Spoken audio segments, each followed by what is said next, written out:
Asher, unang tanong, sinabi mo nga kanina, yan mismo ay galing sa Senado. Pero ilang pahina ba lahat yan?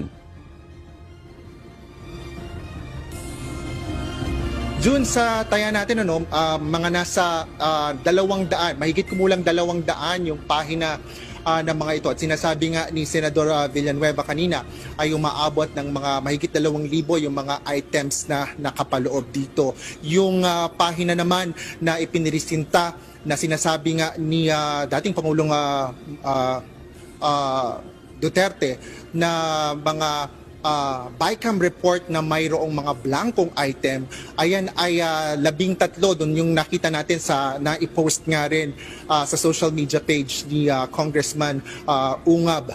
At tiningnan natin din yung mismong 13 pahina na yon na mismong tinutukoy nga doon sa kanilang revelasyon, June.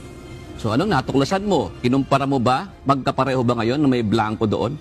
Sa 13 pahina na yun na tinutukoy ni Congressman Ungab at ni dating Pangulong Rodrigo Duterte.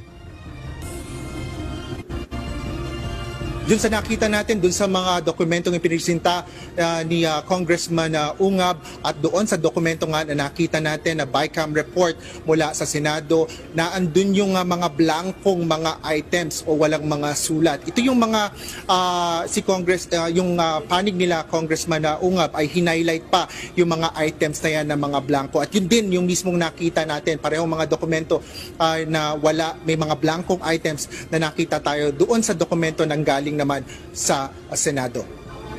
So, yung sinasabi, Asher, ni Senator Sherwin Gatchalian at Senator Joel Villanueva kanina na hindi nila nakita, tinanong mo ba kung kailan yun?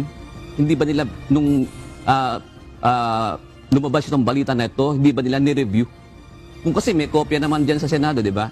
Kailan nila sinabing, kailan nila nakita iyon?